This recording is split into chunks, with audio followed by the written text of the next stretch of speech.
دارند. در پایان جلسه وقت برای پرسش ها خواهیم داشت و در آن زمان می توانید میکروفونتان را روشن کنید. نام یا هر گونه معلومات شخصیتان را نه به صورت بلند و نه در بخش چت شریک نسازید. این کار از حریم خصوصی شما محافظت می کند. این جلسه روی معلومات عمومی تمرکز دارد. ما نمی توانیم با پرسش های مشخص و فردی شما پاسخ بدهیم. در پایان جلسه منابع بیشتر برای پرسش های مشخص و همچنان معلومات تعقیبی را با شما شریک خواهیم ساخت. حکومت اداره ترامپ به اداره خدمات شهروندی و مهاجرت ایالات متحده دستور داده تا بازبینی‌های ثانوی و مصاحبه‌های اضافی را برای تمام پناهندگانی که در این تاریخ‌ها وارد شدند انجام بدهد. ژانویه 2021 تا فوریه 2025.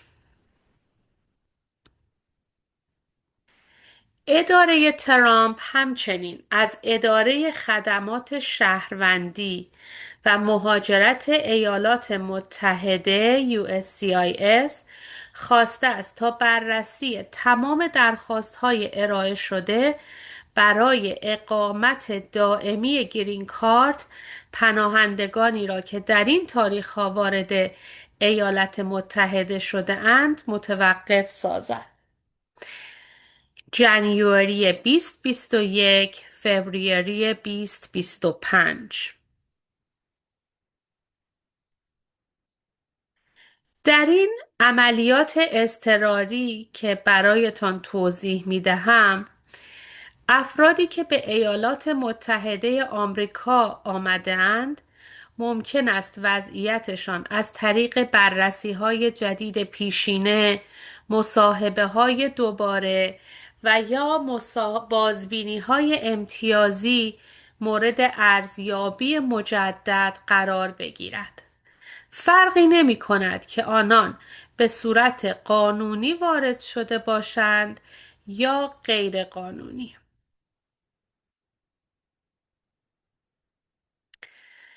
بازسنجی و تقویت صداقت پس از پذیرش پناهنده. این به این معناست که حکومت مهاجران و پناهندگانی را که در ایالات متحده زندگی می کنند مورد بررسی قرار خواهد داد.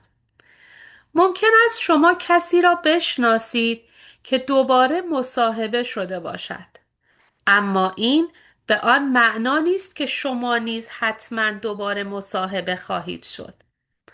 هر پرونده متفاوت است و ما نمی‌دانیم چرا برخی افراد برای مصاحبه دوم انتخاب می‌شوند.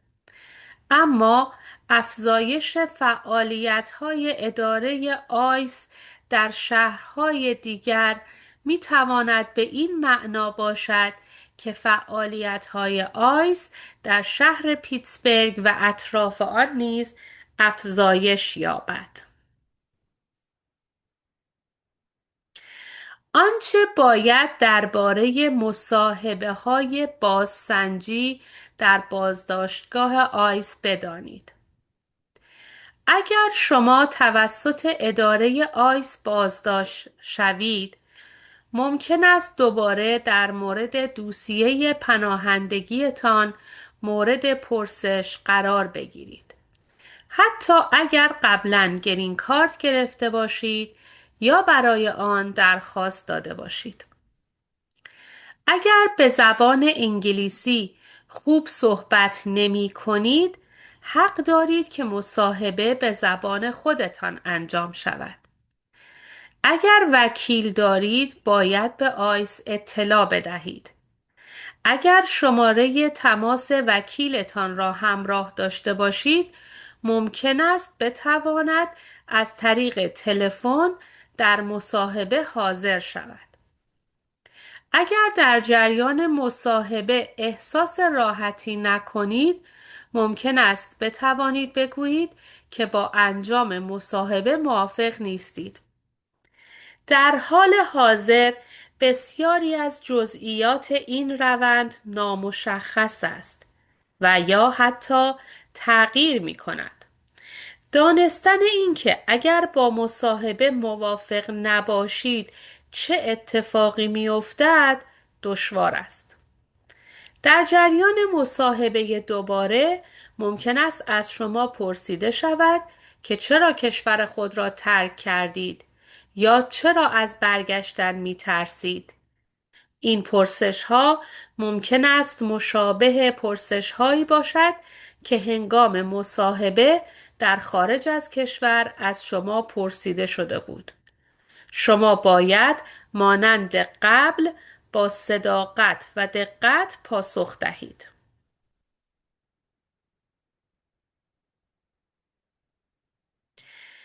اداره مهاجرت و گمرک ایالات متحده افراد را بر اساس رنگ پوست، لهجه، لباس و عوامل دیگر هدف قرار می دهد.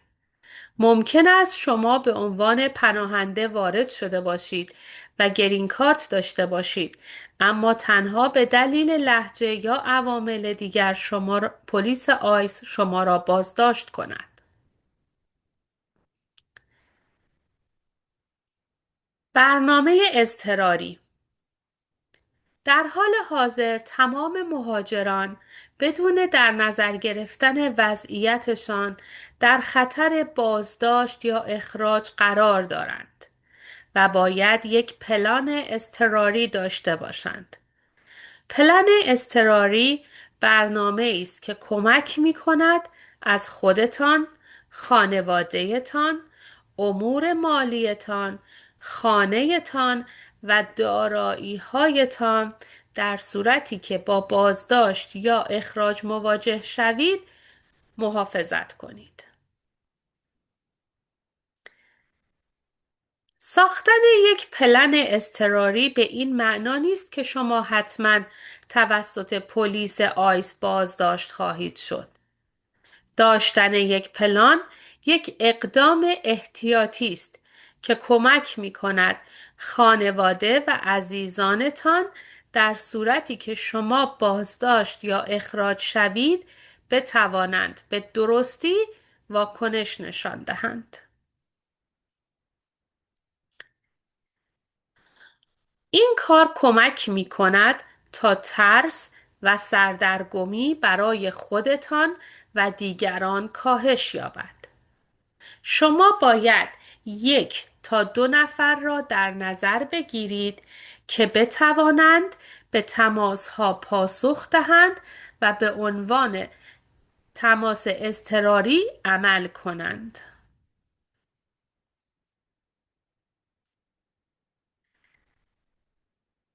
اطلاعات مربوط به خودتان و هر یک از اعضای خانوادهتان را جمع آوری کنید. داروها و نیازهای پزشکی، اسناد مهم شناسایی و مدارک، شماره تماسها و افراد اضطراری، اسناد مربوط به اجاره، بانک و بیمه. افراد قابل اعتماد را برای کمک انتخاب کنید. از اسناد خود کاپی بگیرید. از هر سند یک کاپی کاغذی تهیه کنید. کپی های کاغذی را در یک پوشه در خانه نگهداری کنید. همه اسناد اصلی را در خانه نگه دارید. کاپی اسناد اصلی را با خود حمل کنید. اما اسناد اصلی را در خانه نگه دارید.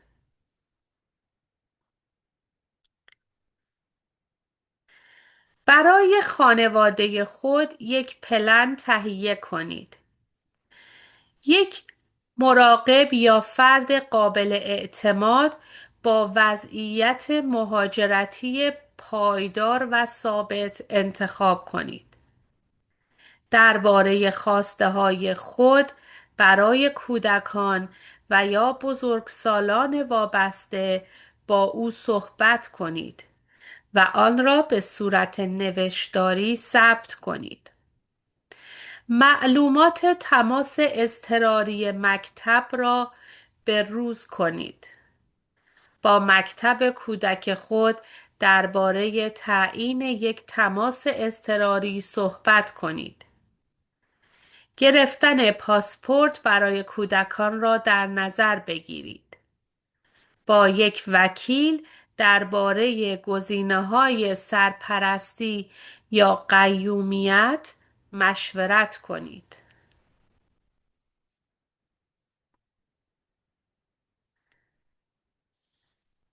برای امور مالی خود یک پلن تهیه کنید.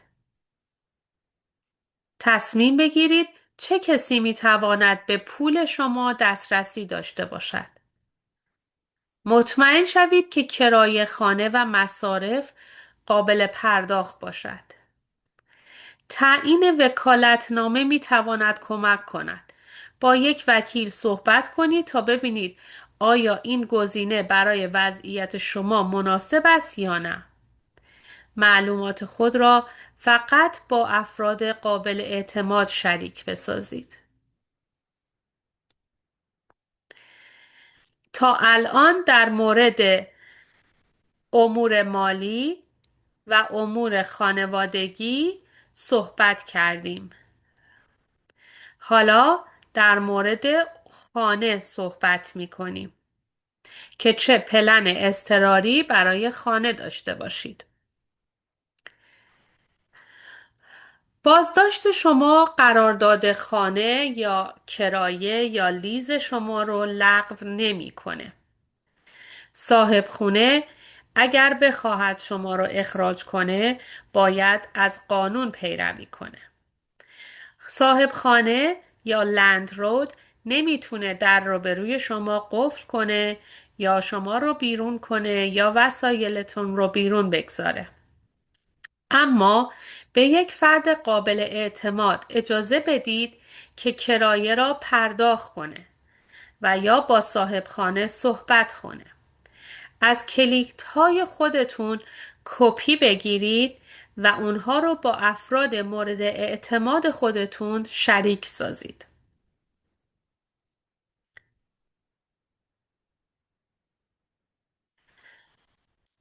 به عکس‌ها و داکیومنت هایی که داخل موبایلتان دارید اعتماد و اتکا نکنید. منظورم اینه که فکر نکنید که چون عکس داکیومنت ها یا گرین کارت ها رو داخل موبایل دارید کافیه. توصیه میکنیم اسکن اثر انگشت یا تشخیص چهره تلفن خودتان را غیر فعال کنید. اسناد اصلی را در خانه نگه دارید. اینکه با خودتان گرین کارت را حمل و نقل کنید و داشته باشید اشکالی نداره. اما برای نگهداری در خانه از آن کاپی تهیه کنید.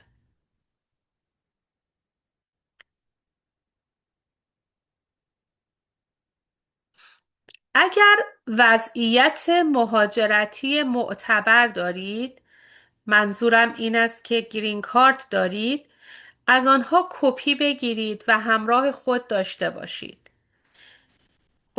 از این اقلامی که میگویم از اینها کپی بگیرید. اگر گرین کارت دارید از گرین کارت کپی بگیرید. اگر اسناد مربوط به پناهندگی یا وضعیت پناهندگی دارید از آن کپی بگیرید. اگر دانشجو هستید و ویزای معتبر دانشجویی یا سایر ویزاها را دارید از آن کپی بگیرید. اگر هم که وضعیت حفاظت موقت دارید که هنوز معتبر است از آن کپی بگیرید. قانون میگوید که شما باید کارت گرین کارت خود را یا اسناد مهاجرتی که وضعیت مهاجرتی شما را نشان می‌دهد همیشه همراه خود داشته باشید.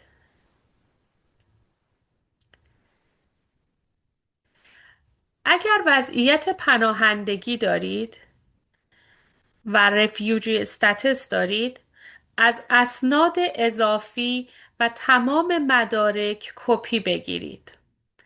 همانطور که در اینجا میبینید فرم I-94، فرم Transportation Boarding Letter که به معنای نامه اجازه سوار شدنه و همچنین سند اجازه کار یا ورک پرمیت خودتان را کپی بگیرید و همراه خود داشته باشید. اگر برای گرین کارت اپلای کرده اید و درخواست کرده اید اما هنوز آن را دریافت نکرده اید، باید از مدارک خود کپی بگیرید و همراه خودتان داشته باشید. مدارکی که نشان می‌دهد درخواست گرین کارت شما در حال بررسی است، مانند فرم I-797C. رسید دریافت: اگر نماینده قانونی یا وکیل قانونی دارید، از فرم امضا شده او هم کاپی بگیرید. این فرم نشون میده که نماینده و وکیل شما در جریان وضعیت مهاجرتی شما هست.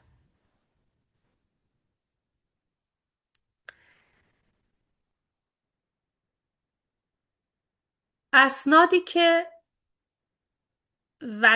اگر وضعیت مهاجرتی معتبری ندارید اما برای وضعیت مهاجرتی درخواست داده اید یا یک کیس باز دارید، باید آنها را کپی بگیرید و همراه خود داشته باشید. مانند درخواست پناهندگی که در حال بررسی است یا کیس دادگاهی که در حال بررسی است و باز است، یا اینکه درخواست تجدید نظر مهاجرتی. از تمام این اسناد کپی بگیرید که نشان دهد وضعیت درخواست داده اید و در حال تصمیم گیری مهاجرتی هستید یا پرونده شما در حال بررسی است.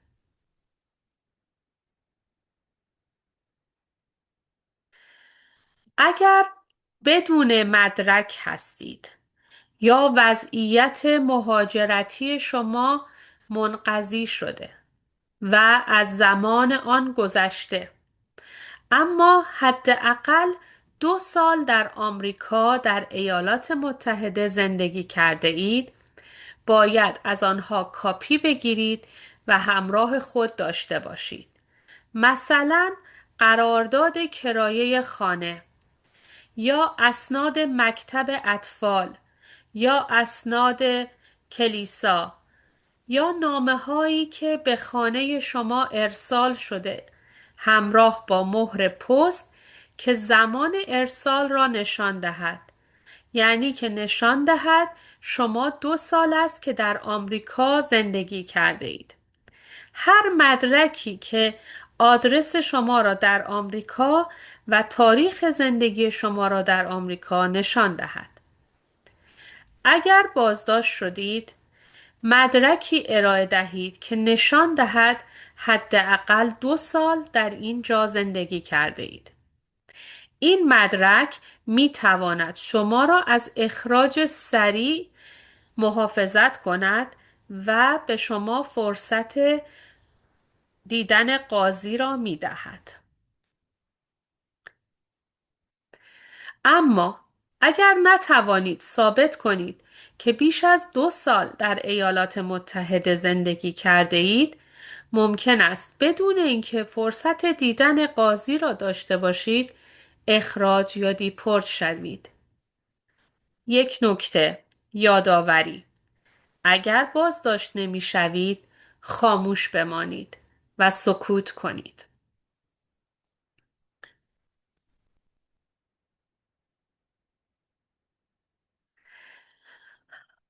تغییرات در فعالیت‌های آیس در پیتسبورگ به این معناست که ممکن است شما بیشتر در معرض برخورد با ماموران آیس قرار بگیرید. برای مقابله با آیس آماده باشید.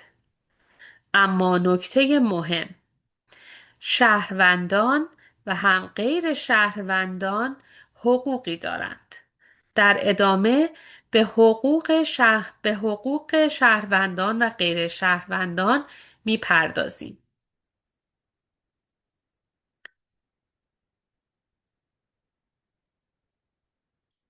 قانون اساسی ایالات متحده آمریکا به هر کسی که در آمریکاست حقوقی می‌دهد، چه شهروند باشد چه غیر شهروند. صرف نظر از وضعیت شما این حقوق را دارید: حقوق رد کردن تلاشی یا جستجو، حق سکوت در صورت بازداشت، یعنی در صورتی می توانید سکوت کنید، و حق درخواست وکیل.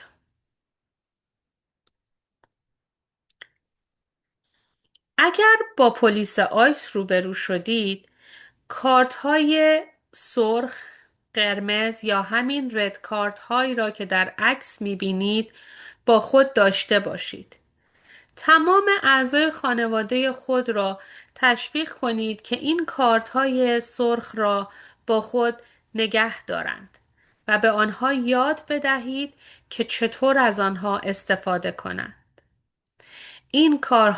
در این کارت ها، در یک طرف این کارت ها، به زبان مورد نظر شما حقوق و کارهایی را که می توانید در مواجهه با پلیس آیس انجام بدهید نوشته شده است. در طرف دیگر این کارت ها حقوق شما به زبان انگلیسی نوشته شده است.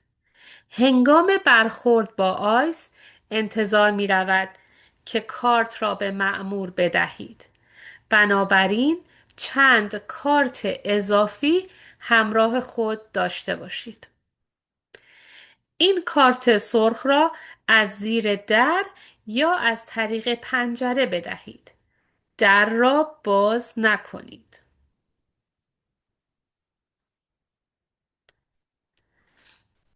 اگر بازداشت شدید، یک پلن داشته باشید.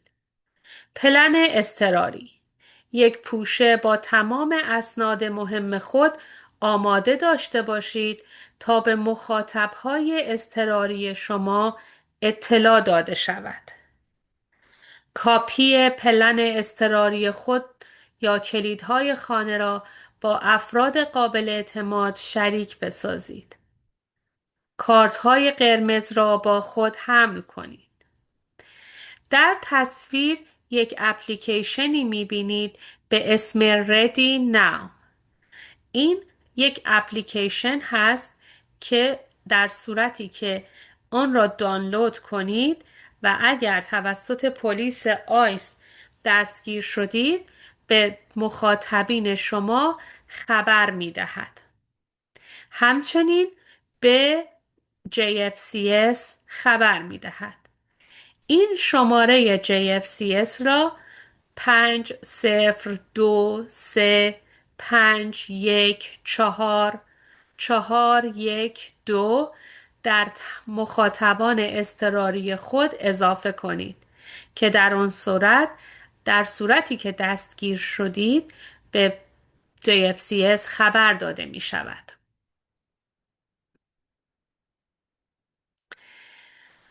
اگر پلیس آیس شما را همراه با اعضای خانواده تان بازداشت کند، ممکن است شما همه با هم نباشید و شما را از هم جدا کند و هر نفر را به یک مرکز بازداشت متفاوت بفرستد.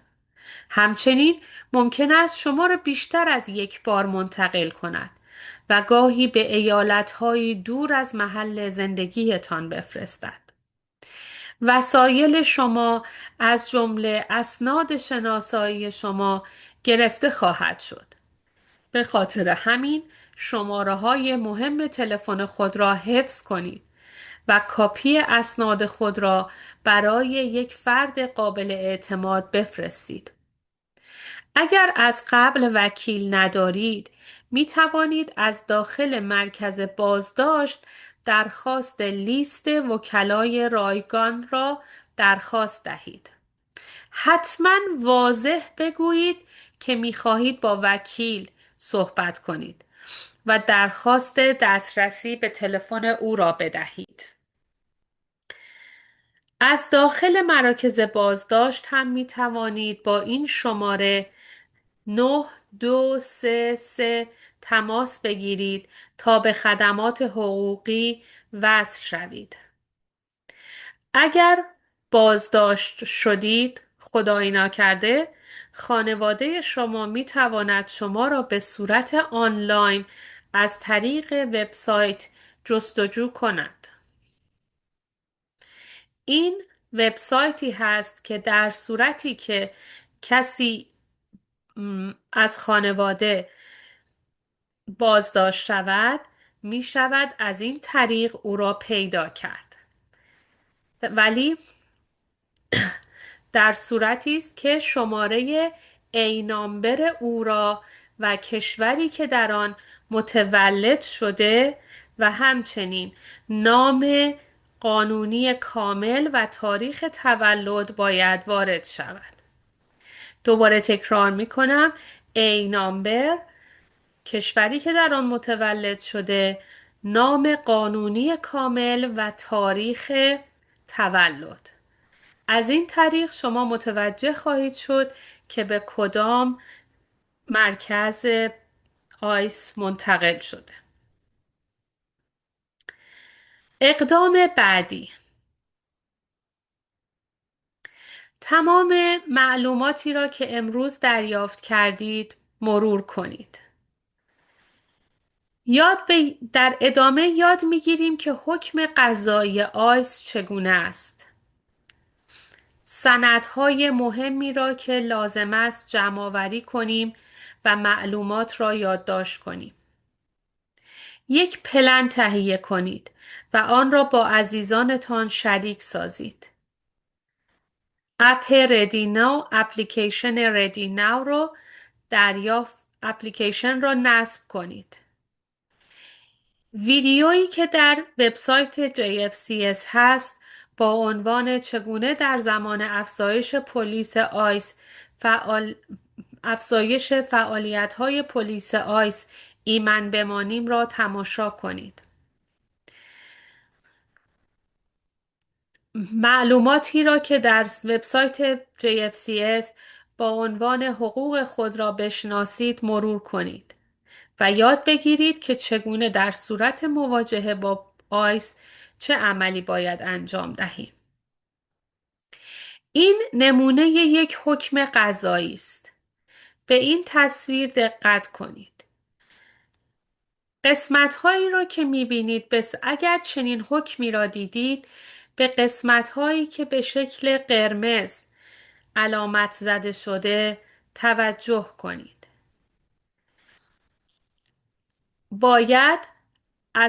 حکم قضایی باید یک حکم قضایی رسمی باشد. باید آدرس دقیق شما را داشته باشد.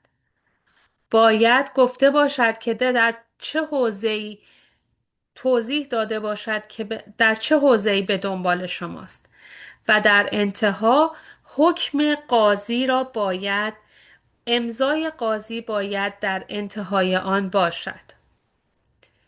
برای توضیح بیشتر، حکم قضایی یک سند رسمی است که توسط یک قاضی امضا می شود. این سند به مأموران قانون اجازه می دهد که به طور قانونی وارد یک خانه شوند یا یک فرد را بازداشت کنند. بسیار مهم است که بدانید که همه برگه هایی را که به این نام وارنت نشان داده می شوند حکم قضایی نیستند. حکم قضایی که حکم قضایی اعتبار دارد که توسط قاضی امضا شده باشد، نام و آدرس مشخص داشته باشد و همچنین چنین حکمی به مأموران اجازه قانونی ورود یا بازداشت را می دهد. در غیر این صورت اگر توسط قاضی امضا نشده باشد شما مجبور نیستید در را باز کنید.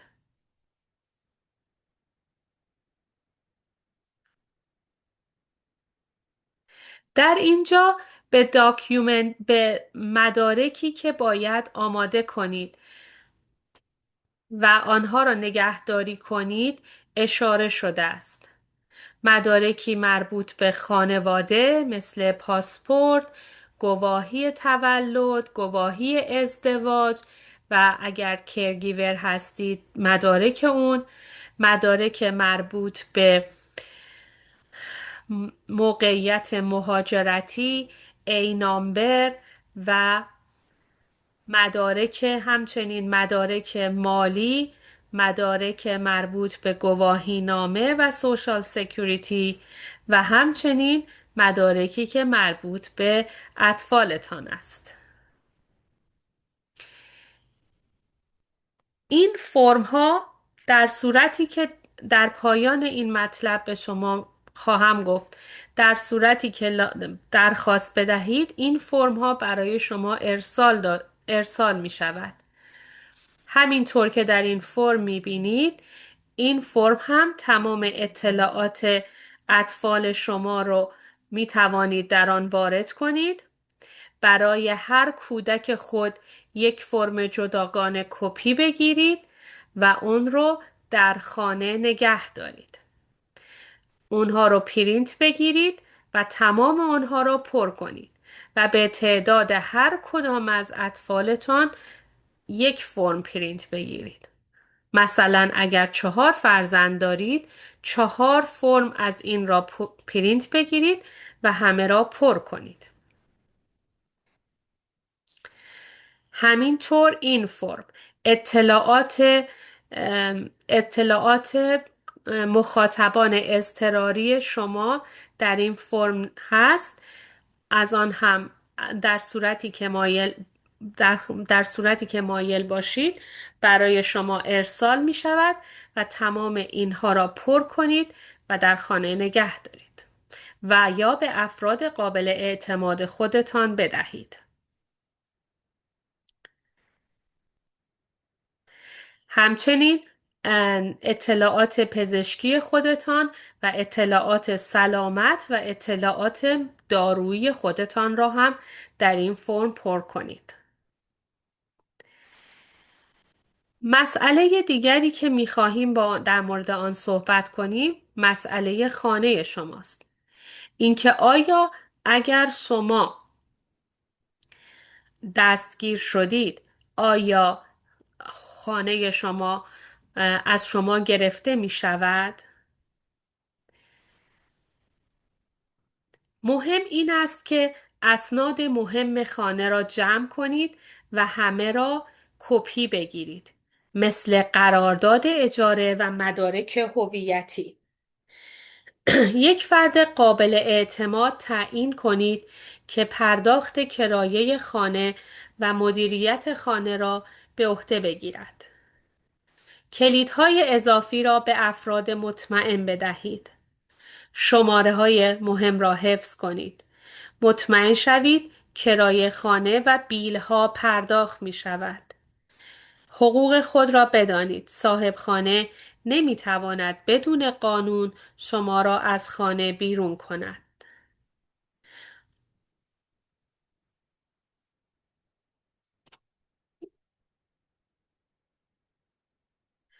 در اینجا دوباره اپ برای آمادگی بیشتر در برابر آیس اپ ردی ناو مشخص شده که چطور می توانید با اسکن این دو QR کدی که اینجا هست این اپ را در موبایل خود نصب کنید و دانلود کنید. اگر بخواهید می توانید این از طریق این دو QR کد اپ را نصب کرده و دانلود کنید و اطلاعات خود را وارد کنید. این اپ رایگان است و فری است و مخصوص خانواده های مهاجر هست. همانطور که گفتم در شماره های اضطراری هم می توانید شماره JFCS را وارد کنید. این ویدیو را که در وبسایت JFCS هست تماشا کنید که چگونه در زمان افزایش فعالیت‌های پلیس آیس سیف و ایمن بمانیم. این ویدیو به زبان دری در وبسایت JFCS موجود است. همچنین به زبان‌های دیگر آن را می‌توان دید.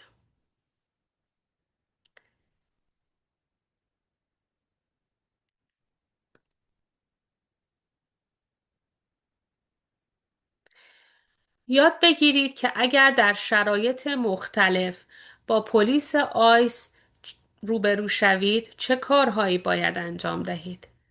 مثلا در فضاهای عمومی یا هنگام سفر با موتور یا اتومبیل یا در محل کار. منابع مربوط را در اسلایدهای بعدی مرور خواهیم کرد.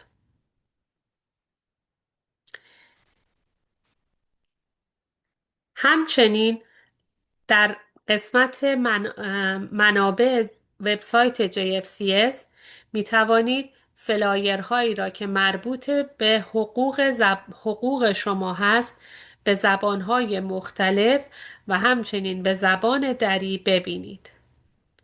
اینکه حقوق خود را در برابر پلیس آیس بدانید.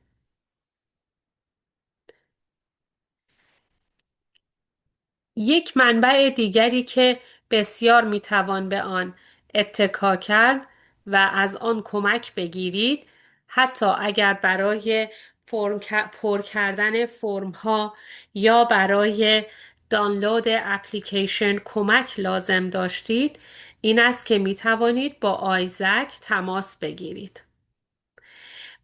آدرس آیزک در وبسایت JFCS گذاشته شده و این لینکش هست. همچنین می توانید با این شماره تماس بگیرید. آیزک در مناطق مختلف شهر پیتسبرگ کلاینت های دری زبان را ملاقات میکنه. در صورتی که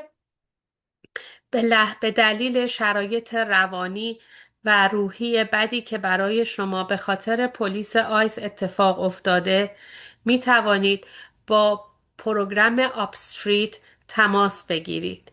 این پروگرام کاملا رایگان است و خدمات مشاوره، تراپی و هم کمک کردن به آرامش روانی شما را انجام می دهد. آدرس آن در اینجا ذکر شده و ساعتهایی که می توانید با آن ملاقات داشته باشید از ساعت روزهای دوشنبه تا پنجشنبه از ساعت 2 تا 5 و روزهای جمعه از ساعت 12 تا 4 بعد از ظهر هست. شما می توانید از طریق سایت JFCS و از طریق لینک آپستریت با آنها ارتباط برقرار کنید. به ویژه اگر کودکانتان، اطفالتان نیاز به کمک دارند، کمک روانی دارند با آنها تماس بگیرید. منابع دیگری هم که برای افراد بزرگتر برای این شرایط بحرانی در نظر گرفته شده است خدمات مشاوره و خدمات روانی است که از طریق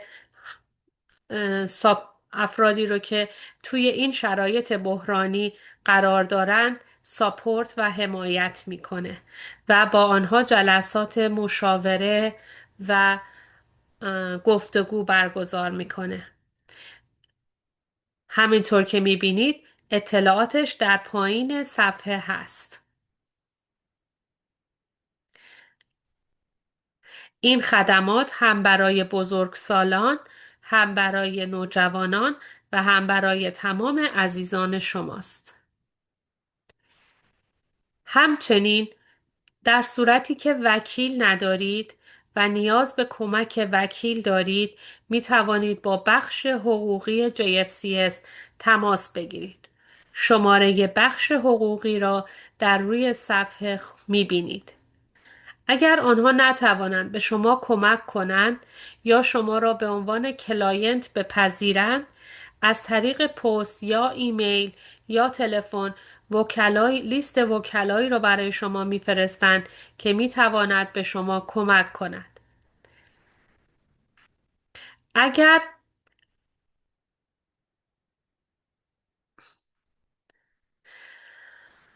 وقتی که اپلیکیشن ردی ناو را وارد می کنید، اگر از قبل وکیلی نداشته باشید می توانید انتخاب کنید و این اپ به شما را با وکلا و پاسخ دهندگان حقوقی همراه می سازد و به کمک می کند که یک وکیل پیدا کنید.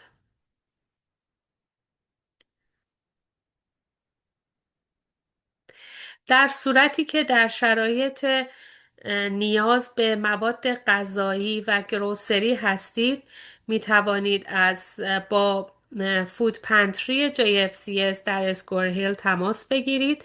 آدرسش در پایین صفحه هست و همچنین تلفن و می توانند مواد غذایی اضطراری را به شما برسانند. اقدام‌های بعدی اینکه الان ما باید چه گامی رو برداریم. معلومات و اطلاعات مهم را جمع آوری کنید. از همه آنها کپی بگیرید. شماره الین نامبر و شماره های تلفن‌های مهم خود را حفظ کنید. با 1 تا 2 نفر که می توانند مخاطب اضطراری شما باشند صحبت کنید. با مکتب کودک خود درباره پیدا کردن یک مخاطب اضطراری صحبت کنید. اپلیکیشن ردی ناو را نصب کنید. از طرفی بدانید اگر در مکانهای عمومی یا خصوصی با پلیس آیس روبرو شوید، کارت‌های سرخ را با خودتان داشته باشید و همچنین حقوق خود را بدانید. اگر دوست دارید که یک کپی از اطلاعات امرجنسی پلن با شما در میان گذاشته شود و برای شما ارسال شود، فرم هایی را که قبلا مرور کردیم برای شما ارسال شود، لطفاً به این شماره واتساپ پیام بدهید. 412-514-5023 اسم کامل خودتان را و آدرس خود را در آنجا بفرستید. لطفاً اطلاعات خودتان را الان در این پروگرام زوم شیر نکنید.